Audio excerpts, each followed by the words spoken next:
இங்க ஒரு அழகான பொண்ணு தன்னுடைய பாய் ஃப்ரெண்ட்காக நிறையவே டம்ப்ளிங்ஸ ஆசையோட செஞ்சு எடுத்துட்டு வராங்க. இதை பார்த்த செக்யூரிட்டி கார்டு அவங்கள கொஞ்சம் கூட மதிக்காம கீழே பிடிச்சி தள்ளி விட்டுறாரு. இதனால டம்ப்ளிங்ஸும் கீழே மண்ணுல விழுந்துருது. இந்த பொண்ணு எல்லாத்தையுமே எடுத்து வைக்கவும் சடனா அங்க போற பில்லினர் இந்த பொண்ணை பாக்குறாங்க. பார்த்த உடனே அவர் ஷாக் ஆயிட்டாரு. ஏன் அப்படின்னா இந்த பொண்ணு தான் அவங்களுடைய அக்கா. இவங்களுடைய சின்ன வயசுல இவங்க ரெண்டு பேருமே ஒன்னாதான் வளர்ந்துட்டு இருந்திருப்பாங்க. இந்த ரெண்டு குழந்தைகளும் விளையாண்டுட்டு இருக்கும் போது சடனா அவங்களுடைய தம்பிக்கு ஆக்சிடென்டும் ஆயிடும். இந்த தம்பியுடைய ஹாஸ்பிட்டல் ட்ரீட்மெண்ட்க்கு தேவையான காசு எதுவுமே இவங்க கிட்ட இருக்காது. நாங்க வந்த குழந்தை இல்லாத பேரண்ட் ஒருத்தங்க எனக்கு உங்களுடைய பொண்ணு கொடுங்க, நான் அதுக்கு தேவையான காசு எல்லாத்தையும் நான் உங்களுக்கு கொடுக்குறேன் அப்படின்னு சொல்லுவாங்க.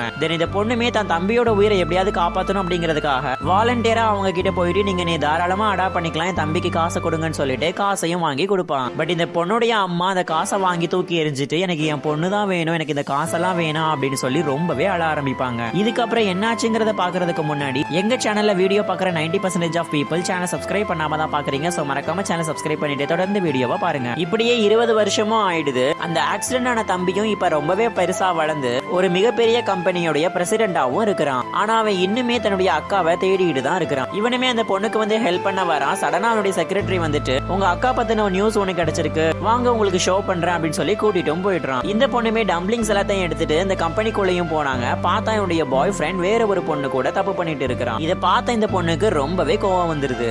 இந்த கொடுமைக்காரனுமே நான் இந்த பணக்கார பொண்ணாதான் கல்யாணம் பண்ணிப்பேன், உன்ன மாதிரி ஏழையான பொண்ணு எனக்கு தேவையே இல்லைன்னு சொல்லி அந்த பொண்ணு கண்ணத்திலே பலார்னு அரைஞ்சிடறான். கீழே விழுந்து உடஞ்சு போன அந்த பீர் பாட்டிலையுமே இந்த பொண்ணு இட்டுகளை வச்சு அழுத்தி ரத்தத்தையும் வர வைக்கிறாங்க. அந்த இடத்துக்கு இந்த பிரசிடென்ட் வந்துறான். தென் இவனுமே இங்க நடக்கிற கொடுமை எல்லாத்தையும் பார்த்துட்டு என்னுடைய எம்ப்ளாய்க்கு நீங்க இந்த மாதிரி தான் கொடுமையெல்லாம் படுத்துவீங்களா, உங்களுக்கு யார் இந்த ரைட்ஸை கொடுத்தது அப்படின்னு சொல்லிட்டு அந்த புள்ளி பண்ற பையனையும் அதுக்கு துணையா நின்ன மத்த எம்ப்ளாயிஸ் எல்லாத்தையுமே வேலையை விட்டு தூக்கிடுறான். தென் இந்த பொண்ணையுமே அவன் சேஃபா வீட்டுக்கும் கொண்டு வந்து விடுறான். அப்பதான் அந்த தம்பி பையன் அந்த பொண்ணுடைய கழுத்துல இருக்கிற அந்த கருப்பு கயிறையுமே நோட் பண்றான். இப்ப இவனுக்கு தெரிஞ்சிருச்சு இந்த பொண்ணு வேற யாரும் இல்லை, இவனுடைய அக்கா தானு.